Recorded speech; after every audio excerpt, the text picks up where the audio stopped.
नमस्ते मेरे प्यारे दोस्तों। आज मैं आपको सुनाऊंगी तेनालीराम की कहानी, पड़ोसी राजा। दोस्तों, विजयनगर राज्य का अपने पड़ोसी राज्य से मनमुटाव चल रहा था। तेनालीराम के विरोधियों को तेनालीराम के खिलाफ राजा कृष्णदेव राय को भड़काने का ये बड़ा ही सुंदर अवसर जान पड़ा। एक दिन राजा कृष्णदेव राय अपने बगीचे में अकेले बैठे पड़ोसी राज्य की समस्या के बारे में ही सोच रहे थे कि तभी एक दरबारी उनके पास पहुंचा और बड़ी होशियारी से इधर उधर झांकता हुआ राजा के कान के पास मुंह ले जाकर बोला, महाराज, कुछ सुना आपने? नहीं तो क्या हुआ? राजा चौंके। महाराज, क्षमा करें, पहले जान बख्श देने का वचन दे तो कुछ कहूँ। जो भी कहना हो निस्संकोच कहो, डरने की कोई बात नहीं है। राजा ने दरबारी को अभय दान देते हुए कहा, महाराज, तेनालीराम पड़ोसी राजा से मिले हुए हैं। वे हमारे पड़ोसी राजा के साथ हमारे संबंध बिगाड़ना चाहते हैं।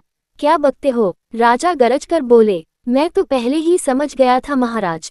तेनालीराम ने आपके ऊपर ऐसा जादू किया हुआ है कि आप उसकी शिकायत सुन ही नहीं सकते, या यूं कहिए कि तेनालीराम की शिकायत आपके कानों को सहन नहीं होती। तेनालीराम राज्य का सच्चा वफादार है, वह कभी राजद्रोह नहीं कर सकता।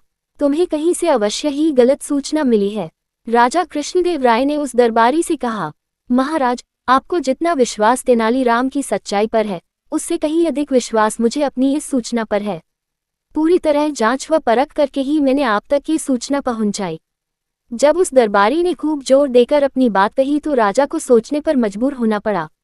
राजा ने कहा, ठीक है, मैं इस बात की जांच करूंगा और अगर तेनालीराम दोषी पाया गया तो उसे अवश्य ही कठोर दंड दिया जाएगा।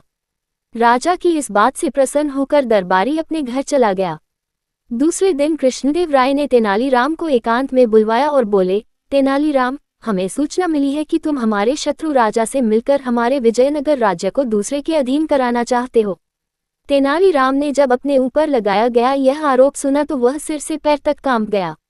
वह राजा को इस बात का क्या उत्तर दे, उसे एकाएक ये भी सुझाई नहीं पड़ रहा था।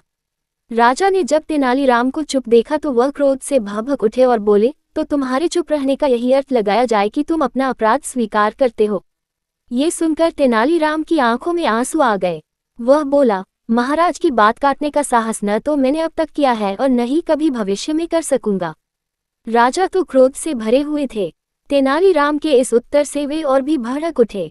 बोले, तुमने जिस पड़ोसी राजा से सांठ-गांठ की है अब उसी के राज्य में जाकर रहो, मेरा राज्य कल ही छोड़ दो। इतने बड़े अपराध की इतना मामूली सजा। तेनालीराम ने राजा से कहा, तुम्हारी अब तक की सेवा को देखते हुए, मेरे तुम्हारे मित्रतापूर्ण संबंधों को देखते हुए तथा तुम्हारे पद की गरिमा को देखते हुए मैं तुम्हें इतना ही दंड देना उचित समझता हूँ। यदि कहीं अपराध किसी और ने किया होता तो मैं उसकी बोटी बोटी नुचवा लेता। राजा ने क्रोध में बिफरते हुए कहा। तेनालीराम ने राजा का फैसला सुना और अपनी सफाई में एक भी शब्द नहीं कहा। बेचारा चुपचाप सिर झुकाकर राजा के सामने से चला गया। दूसरे दिन जब तेनालीराम के विरोधियों ने ये सुना कि तेनालीराम राज्य छोड़कर चला गया है तो उनकी खुशी की सीमा न रही। वह सब राजा पर अपना प्रभाव बढ़ाने के उपाय सोचने लगे और अपनी पदोन्नति के मंसूबे बांधने लगे। तेनालीराम विजयनगर राज्य के शत्रु राज्य की राजधानी पहुंचा और वहां के राजा से मिला। उसने उस राजा के गुणों का वर्णन छंदबद्ध करके उसे सुनाया। राजा अपनी प्रशंसा सुनकर खुशी से झूम उठा। उसने तेनालीराम से उसका परिचय पूछा। तेनालीराम ने अपना परिचय देते हुए कहा, मैं विजयनगर के राजा कृष्णदेव राय का निजी सचिव तेनालीराम हूँ। उस राजा ने तेनालीराम की बहुत प्रशंसा पहले ही सुन रखी थी, लेकिन तेनालीराम से भेंट का ये पहला अवसर था। उस राजा ने तेनालीराम का भरपूर स्वागत किया। तेनालीराम ने इस स्वागत के लिए राजा को धन्यवाद दिया। राजा बोला, तेनालीराम, राजा कृष्णदेव राय हमें अपना शत्रु मानते हैं, फिर भी तुम हमारे दरबार में निडर होकर कैसे चले आए? तुम तो राजा कृष्णदेव राय के निजी सचिव हो। यहाँ शत्रु के राज्य में तुम्हारा कोई भी अनिष्ट हो सकता है।